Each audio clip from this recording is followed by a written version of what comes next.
Shalom Bapak Ibu Saudara-saudari yang dikasihi dan mengasihi Tuhan. Kita bersyukur hari ini Tuhan boleh memberkati kita. Mari sebelum kita membaca merenungkan firman Tuhan, kita berdoa. Tuhan, terima kasih untuk kasih setiamu. Kau boleh nyatakan, Kau boleh berikan bagi kami. Hingga hari ini Tuhan, kami boleh ada sebagaimana kami ada. Ini semua karena berkat dan kemurahan-Mu. Sebentar kami akan membaca dan merenungkan firman-Mu. Berfirmanlah dan biarlah kami mengerti apa yang harus kami lakukan. Kami mau berdoa di dalam nama Tuhan Yesus Kristus. Haleluya. Amin. Bapak Ibu Saudara, hari ini kita memasuki Injil Lukas pasal yang ke-17, ayat yang ke-7 hingga ayatnya yang ke-10. Saya akan membacakan di ayatnya yang ke-10. Demikian jugalah kamu, apabila kamu telah melakukan segala sesuatu yang ditugaskan kepadamu, hendaklah kamu berkata, kami adalah hamba-hamba yang tidak berguna. Kami hanya melakukan apa yang kami harus lakukan. Amin. Demikianlah firman Tuhan. Mari kita merenungkannya. Bapak Ibu Saudara, judul di dalam kitab LAI itu diberikan tuan dan hamba.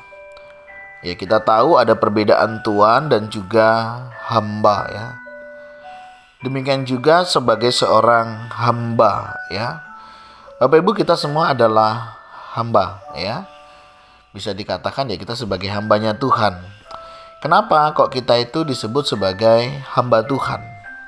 Karena kita sudah ditebus oleh Tuhan ya. Dulu hidup kita ini adalah hamba dosa ya, sehingga kita melakukan dosa. Nah, itu ya dulu. Nah, setelah itu Yesus tebus kita. Nah, otomatis dalam konsep perbudakan ya atau hamba, siapa yang bisa menebus ya, selanjutnya mereka lah yang akan menjadi tuan, begitu. Nah, Tuhan kita itu sudah menebus kita. Jadi secara otomatis kita itu menjadi hambanya Tuhan ya. Nah, sebagai hambanya Tuhan berarti kita mesti melakukan apa yang menjadi kehendak Tuhan kita ya, Tuhan kita. Jadi sebagai seorang hamba begitu ya, harusnya sudah mengerti apa tugasnya, apa tanggung jawabnya di dalam menjalani kehidupan ini. Kalau dalam bagian ini digambarkan ya, ada seorang tuan ya, setelah dia mengerjakan pekerjaannya dia pulang ya. Dia tentunya ya biasa, dia mau makan dan lain sebagainya. Itu secara otomatis hambanya akan sudah melakukannya. Ya, setelah melakukannya mau dibilang terima kasih, mau dibilang tidak, itu nggak ada urusan. Artinya memang itu sudah tugasnya. Itu sudah menjadi bagiannya yang semestinya dia lakukan. Sehingga ayat firman Tuhan tadi yang kita baca, kalau kita sudah melakukan semuanya itu, maka kita boleh mengatakan kami adalah hamba-hamba yang tidak berguna. Kami hanya melakukan apa yang kami harus lakukan. Mental seperti ini semestinya ada di dalam diri kita. Apakah ketika kita sudah mengerjakan pekerjaan Tuhan, baik dalam pelayanan, begitu ya, mestinya kita sadar kami hanyalah hamba yang tidak berguna. Karena kami pun melakukan ya apa yang semestinya kami lakukan. Bapak Ibu Saudara, ini mau mengingatkan tentang identitas kita ya sebagai hambanya Tuhan. Mestinya di dalam pekerjaan pelayanan kita sudah tahu apa yang semestinya kita sebagai anak Tuhan lakukan. Mestinya kita sudah tahu apa yang semestinya kita sebagai hambanya Tuhan, kita boleh melakukannya, apa yang menjadi kehendak Tuhan kita. Ya, Bapak Ibu Saudara boleh ya, membaca, merenungkan firman Tuhan. Coba mulai cari, apa ya tugas orang hamba? Ya, kira-kira apa ya? Yang utama yang pasti melayani Bapak Ibu Saudara. Ya. Jadi berbicara tentang pelayanan itu bukan kalau sempat. Ya, sempat nggak sempat, kalau kita sebagai pelayan ya tetap melayani. Saya masih ingat ya, saudara saya itu militer begitu ya. Mau sesibuk apapun di pekerjaannya, kalau komandannya udah panggil ya siap bos, ya siap laksanakan komandan. Karena apa? Dia tahu hidupnya ya sudah diabdikan kepada negara. Ya, jadi kapanpun negara mau manggil ya harus siap. Mau jam berapa saja, kapan saja, dia nggak bisa bilang, aduh bos sorry ya komandan, saya lagi istirahat nih, saya lagi tidur ini ya, saya lagi ada urusan keluarga ini. Tentara nggak ada yang begitu ya. Panggil ya siap. Nah, ini seorang tentara untuk negara saja dia bisa seperti itu. Ya bagaimana dengan kita untuk Tuhan? Apakah kita juga sama? Siap Tuhan melayani. Nah ini mestinya ada. Ya kemarin pagi-pagi saya dihubungi teman begitu ya. Pak Esau hari ini bisa ikut enggak katanya. Kemana saya bilang. Kita mau membagi sembako ini buat teman-teman kita yang terdampak banjir. Oh siap saya bilang. Jam berapa? Jam sekian. Oke, ya boleh nggak mundur dikit saya bilang. Ya boleh katanya. Oke, nanti saya ke sana saya bilang. Akhirnya saya pergi saudara. Wah, saya jalan ya sama teman ini sampai di lokasi ya memang mengenaskan ya. Ada perahu-perahu mereka yang rusak ya. Ada rumah-rumah yang terdampak, alat pekerjaan mereka hanyut. Ya kita bersyukur ada banyak orang, banyak teman itu mau terlibat untuk ngasih sumbangan, ngasih dana sehingga kemarin bisa dibagi ya. Ada beras, ada minyak, ada mie instan ya. Dan ada beberapa hal yang lain. Nah saudara, setelah kita mengerjakan bukan untuk kemuliaan kita. Kita sampaikan ini berkat Tuhan ya, titipan dari Tuhan. Dan bersyukur dalam satu kesempatan boleh nggak kita berdoa. Akhirnya kita berdoa. Ya bersyukurlah puji nama Tuhan. Ya kita boleh mendoakan mereka.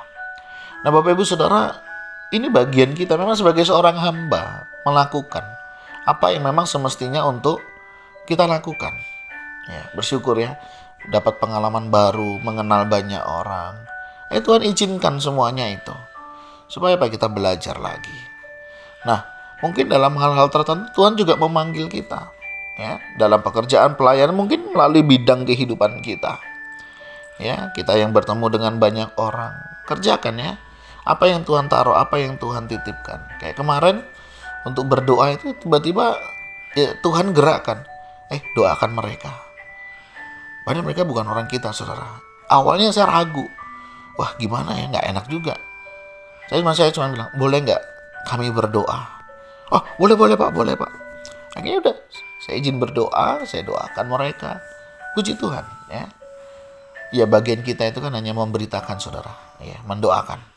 Untuk mereka percaya, untuk mereka menerima Kristus, itu bagian Roh Kudus yang mengerjakannya.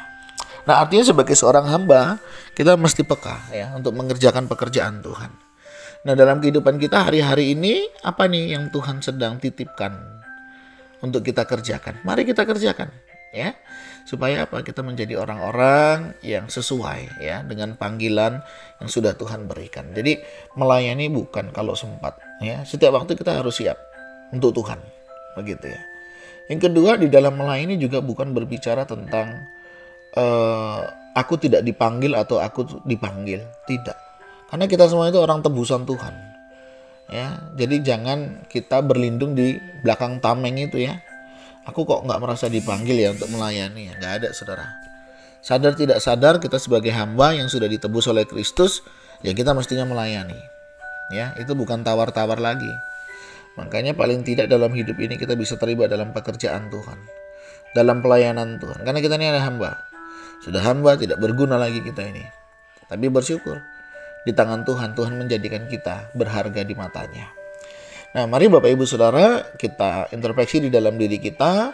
Sudahkah kita menyadari bahwa kita ini adalah hamba-hambanya Tuhan, yang sudah ditebus oleh Tuhan, yang semestinya kita mengerjakan apa yang menjadi kehendak Tuhan. Ya, jangan hanya memikirkan kepentingan diri sendiri, jangan hanya mementingkan kepentingan pribadi. Ya, coba pikirkan kepentingan Tuhan. Coba kita pikirkan pekerjaan Tuhan. Misalnya hari ini, hal apa ya yang terkaitan dengan pekerjaan Tuhan yang aku mesti terlibat? Saudara, mari ambil bagian itu, ya. Kalau kita hanya mementingkan diri kita sendiri, mementingkan kelompok kita, hanya mementingkan keluarga, ya kita perlu pertimbangkan lagi, saudara. Nah, boleh memperhatikan keluarga, boleh memperhatikan diri sendiri. Tapi ingat, kita adalah hamba yang melakukan apa yang semestinya kita lakukan. Pertanyaannya, sudahkah kita melakukan seperti apa yang semestinya kita lakukan hari ini sebagai hamba-hambanya Tuhan? Ya, Bapak Ibu Saudara yang tahu, dan mari kita cari tahu apa yang sebenarnya Tuhan kehendaki, ya. Dengan membaca, merenungkan firman Tuhan dengan setia, kita akan semakin mengerti apa menjadi kehendak Tuhan di dalam kehidupan kita. Tuhan, terima kasih, kami bersyukur hari ini Engkau mengingatkan kami akan identitas kami sebagai hamba-hamba-Mu, di mana Engkau sudah menebus kami. Ajar-ajari kami Tuhan melakukan apa yang Engkau kehendaki, sehingga hidup kami boleh sungguh sesuai dengan kehendak-Mu. Kami berdoa, berkati setiap kami, hamba-hamba-Mu yang melayani dimanapun berada. Biarlah kami mengerjakan apa yang menjadi bagian kami dengan penuh sukacita. Terima kasih ya Tuhan, berkati jika ada di antara kami yang sedang mengalami lemah tubuh, jamah pulihkan, sembuhkan, biarlah nama Tuhan yang dimuliakan. Kami berdoa juga untuk saudara-saudara kami yang masih mengalami bencana di wilayah Demak, Grobogan, dan sekitarnya. Kami rindu Engkau tetap menjaga dan memelihara mereka. Berkati juga untuk sarana transportasi yang masih menjadi kendala untuk bisa ke sana. Tuhan juga yang campur tangan, sehingga Tuhan juga memberkati cuaca, berkati juga mereka. Mungkin ada yang mengalami lemah tubuh, Tuhan juga jamah pulihkan, sembuhkan. Tuhan, ini doa seru kami naikkan di dalam nama Tuhan Yesus Kristus. Haleluya, amin. Bapak Ibu Saudara, demikianlah renungan kita hari ini. Kiranya Tuhan Yesus memberkati kita sekalian. Shalom.